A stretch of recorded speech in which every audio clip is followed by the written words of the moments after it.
அம்மா இன்னைக்கு என்ன ஸ்பெஷல்? இன்னைக்கு ஸ்பெஷல் ரொம்பவே ஈஸியான பொரியரிசி உருண்டை. அதுக்கு ஒரு கப் அளவுக்கு சாப்பாடு அரிசி எடுத்து நல்லா வாஷ் பண்ணிட்டு தண்ணி இல்லாமல் பேனில் ஆட் பண்ணிக்கோங்க. அதை ட்ரை ரோஸ்ட் பண்ணுங்கள். ஒரு 2-3 நிமிஷத்துல நல்லா ட்ரை ஆகிட்டு அப்புறம் கொஞ்ச நேரத்தில் கலர் சேஞ்ச் ஆக ஆரம்பிக்கும். ஸோ அந்த ஸ்டேஜில் அதை ஆற வச்சு கொரப்பாக அரைச்சி எடுத்துக்கோங்க. தென் ஒரு பேனில் கீ ஆட் பண்ணிவிட்டு அது கூடவே கேஷ்யூ அப்புறம் நம்ம அரைச்சி வச்சோம் பார்த்தீங்களா, அதாவது பொடிச்சு வச்ச பொடியை சேர்த்திக்கோங்க. அது நல்லா ரோஸ்ட் பண்ணிவிட்டு ஒரு 3 நிமிஷம் அளவுக்கு ரோஸ்ட் பண்ணிவிட்டு அதுக்கப்புறம் 1.5 கப் அளவு தண்ணியை சேர்த்து நல்லா மிக்ஸ் பண்ணி விடுங்க.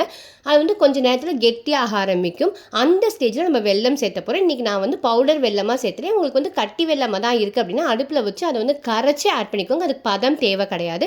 ஸோ வெல்லம் சேர்த்ததுக்கப்புறமா அது இலகி கொடுக்க ஆரம்பிச்சு இந்த மாதிரி வாட்டரியாக இருக்க மாதிரி இருக்கும்.